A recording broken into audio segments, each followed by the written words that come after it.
নমস্কার সবাইকে। আবার একটা মিনি ব্লগ নিয়ে চলে এসেছি তারাপীঠে মায়ের কাছে। আমাদের সবার পুজো দেওয়া হয়ে গেছে।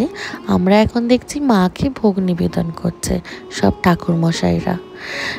এনারা খুব সুন্দর করে কাঁসার থালায় মায়ের ভোগ সাজিয়ে তারপর মাকে নিবেদন করেন। এরম একটা থালা আমিও মাকে দিয়েছিলাম ভোগের জন্য, ভক্তি ভরে।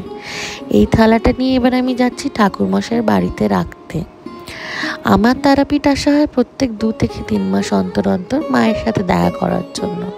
কিছু চাইবো বা কিছু পাবো বলে না, আমি মনে করি যে তোমার খারাপ টাইমে সব সময় তোমার সাথে থাকে, তাকে কখনো ভুলতে নেই। এই থালাটা ঠাকুরমশাইয়ের বাড়িতে রেখে আমরা এলাম যেখানে তারাপীঠে শয়ে লোক খাওয়ানো হয় বিনামূল্যে। দেখতেই পাচ্ছেন কতগুলো রান্না করেছে। আমারও ইচ্ছে ছিল একটু ভোগ বিতরণ করার, আমিও করলাম। পাশে আকাশদা, উনি সব পুজোর ব্যবস্থা করে দেন আমার। আর খুব ভালো লোক, খুবই ভালো লোক। আর এখান থেকে আমরা বিকেলবেলা যাব মায়ের কাছে সন্ধ্যের যে ভোগটা হয় সেটা নিতে।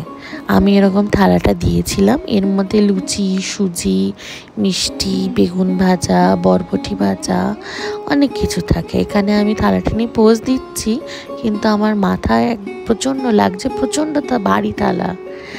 এবার আমি ডিসাইড করলাম যে আমরা এই ভোগটা মন্দিরেই বিলি করে দেবো।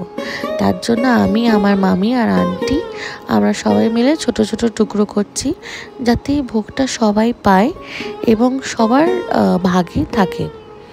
এবার এই ভোগটা নিয়ে আমরা যাব তারাপীঠে শিব মন্দিরের সামনে, এখানে সবাই বিতরণ করব। তো কেমন লাগলো আমার এই ছোট্ট ব্লগ নিশ্চয়ই জানাবেন। তারাপীঠ নিয়ে যদি ডিটেল ব্লগ দেখতে চান তাও জানাবেন, আমি বানাবো খুব সুন্দর, খুব বড় করে আপনাদের সব ইনফরমেশন দেব। আশা করি আপনারা সবাই খুব ভালো আছেন আর খুব সুস্থ থাকবেন। দেখতে থাকবেন। Please like, share and comment. আর আমাদের এই পেজটাকে ফলো করুন। Thank you so much.